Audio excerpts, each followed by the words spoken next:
안녕하세요. 누구나 쉽게 부자가 되는 채널 코미공TV입니다. 네, 오늘은 미국 3대 지수가 모두 하락 마감을 했습니다. 그리고 비트코인이랑 이더리움도 좀 많이 떨어졌는데요. 특히 이제 이더리움이 좀 많이 떨어졌죠. 비트코인도 많이 떨어졌고, 나스닥 같은 경우는 무려 이제 1.79% 하락을 했습니다.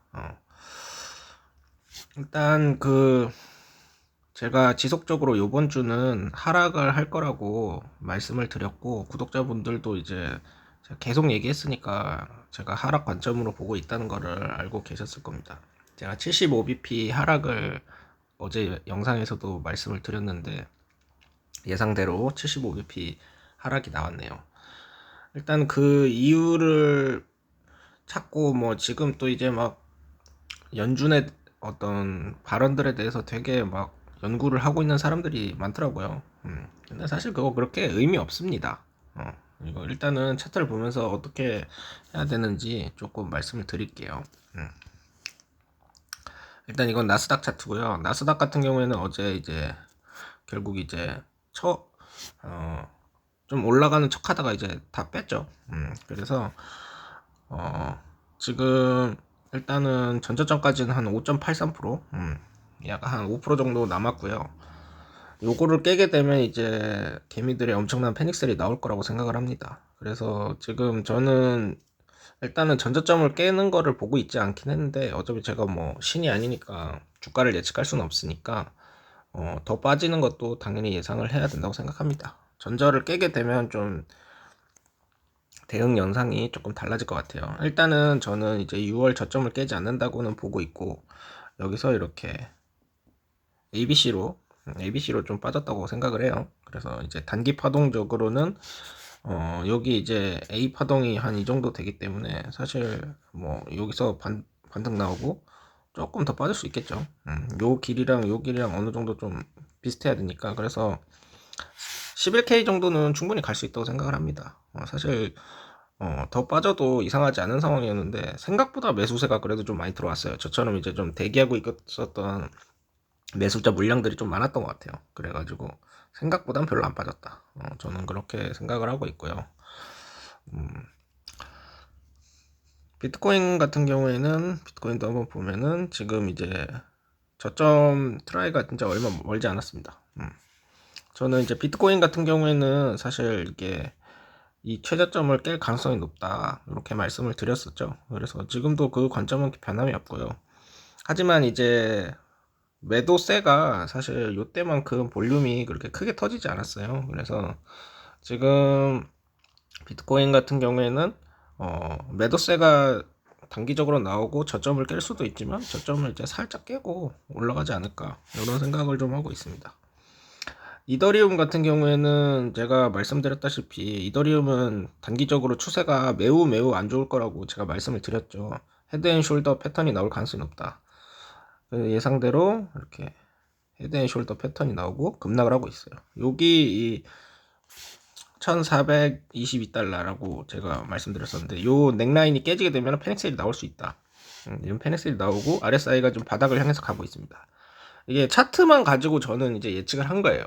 그러니까 차트를 조금 이제 뭐 무시하시는 분들도 있고, 뭐 사실 뭐 차트 가지고 뭐 뭘 알 수 있냐 이렇게 생각하는 사람들도 되게 많은데, 아니면은 뭐 차트는 후행성 지표 아닌가요? 뭐 차트로 매매하는 게 아니라 뭐 각종 매크로 지표나 데이터를 봐야 된다, 이렇게 말씀하시는 분들도 많은데, 저는 어떻게 생각하냐면은 차트 속에 그런 게 다 녹아들어 있습니다. 차트라는 거는 추세를 반영하고 있기 때문에, 이거는 이제 누가 봐도 하방 추세죠.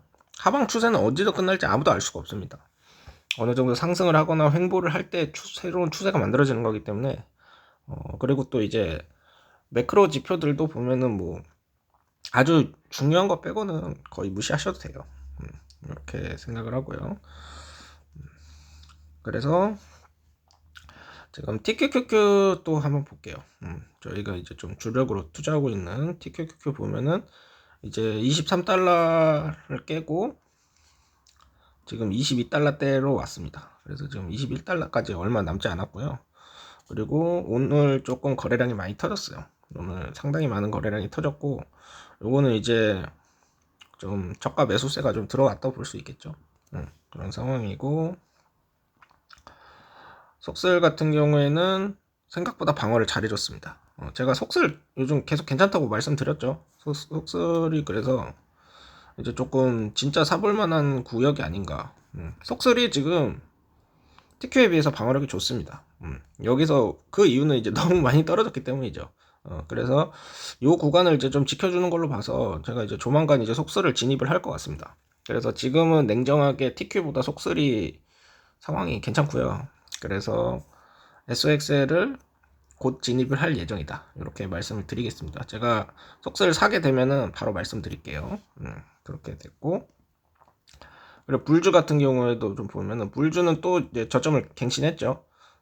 불주는 일단은 여기서 이제 하락 파동이 이제 계속 진행이 되고 있는데 한 2.75달러 정도까지는 가지 않을까. 저는 그렇게 예상을 하고 있고요.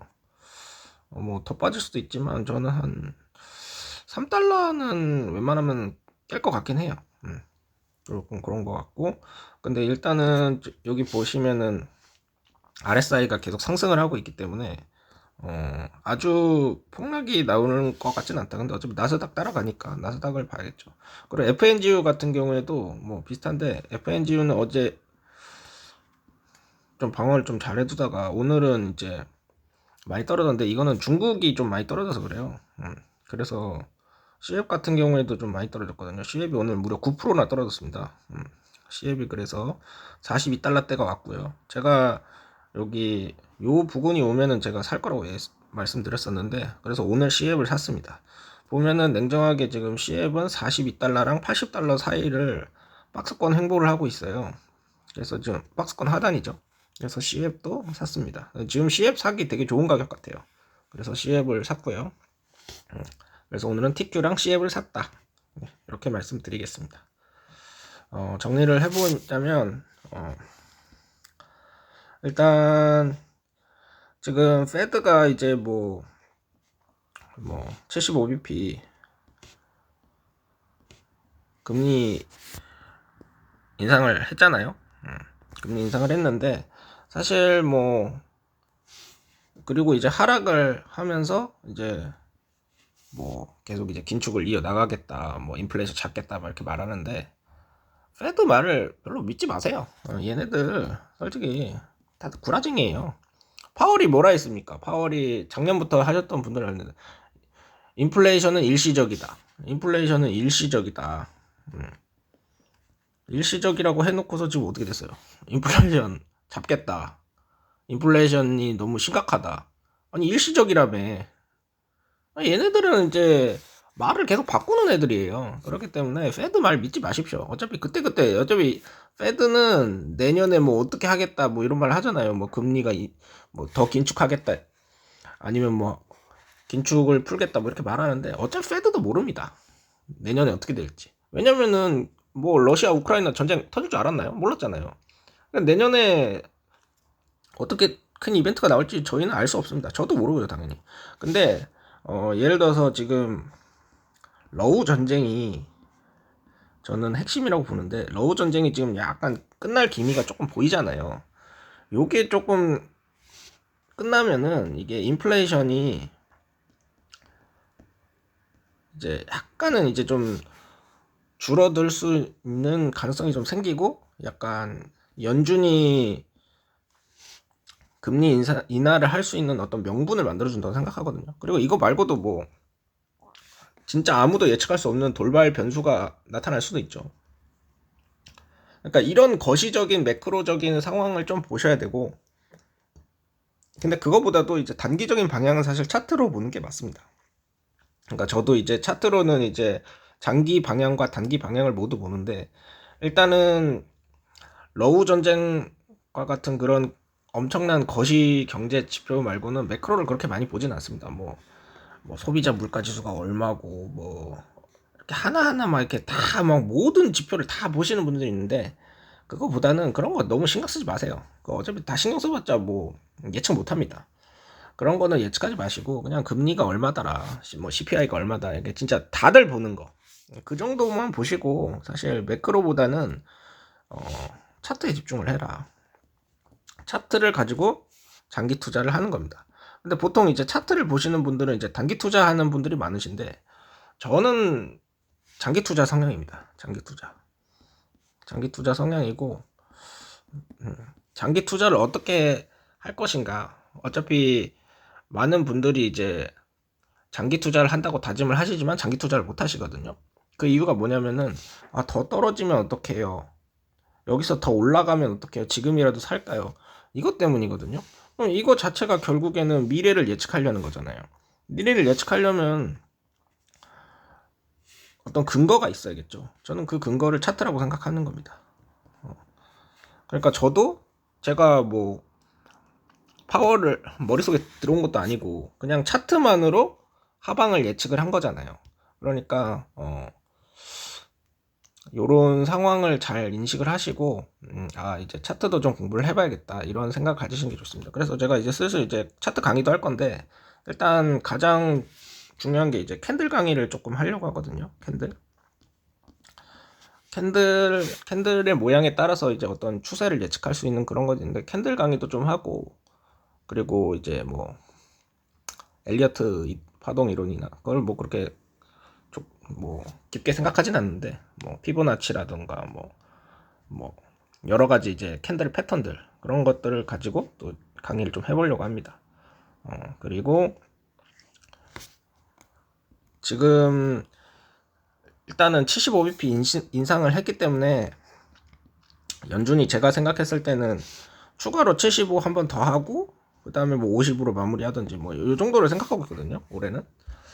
그 후는 저는 그 후까지는 뭐 아직 잘 모르겠고, 그래서 연준은 사실 금리라는 거를 이제 대중들의 예측하는 정도에서 조금 더 올리거나 조금 더 내리는 정도예요. 어차피 연준이 시장을 저는 이겨 나간다고 생각하진 않거든요. 연준에게 맞서지 마라 이런 말을 하시는 분은 있는데, 솔직히 뭐 그건 맞는 말이지만 가장 중요한 거는 제 생각에는 대중들의 심리입니다. 대중들의 심리. 이 시장 참여자들의 심리를 보고, 이 소위 인간 지표라고 그러죠. 대중들의 심리를 통해서 투자를 해나가야 됩니다. 그래서 이 심리를 파악하는 게 가장 중요하고요. 이 대중들의 심리와 철저하게 반대로 가야 돼요. 대중들이 열광하는 것은 하지 마세요. 대중들이 열광하고 지금은 사야 될 때다 이렇게 모두가 말할 때는 사면 안 되는 겁니다. 그리고 대중들이 뭐 좋아하는 주식, 대중들이 뭐 선호하는 주식 이런 거는 좀 피하시는 게 좋고요. 근데 이런 말을 하는 것 자체가 약간은 이제 구독자분들에게 안 좋은 생각을 가지게 할 수 있을 거예요. 너네들은 왜 뭐 나 무시하는 거냐 뭐 이렇게 생각할 수도 있지만, 그것이 아니라 이 영상을 보시는 많은 구독자분들이 이것을 깨닫고 대중에게서 한 발 벗어나서 정말 진정한 투자자가 될 수 있기를 저는 바라는 겁니다. 근데 뭐 그게 되지 않을 수도 있겠죠. 일단은 그래도 결국엔 투자라는 거는 심리 싸움이기 때문에 이 심리를 잘 판단을 하시고 투자를 하시길 바랍니다. 일단 오늘 영상은 여기까지고요. 제 영상이 도움이 되셨다면 구독과 좋아요, 알림 설정, 댓글까지 부탁드립니다. 감사합니다.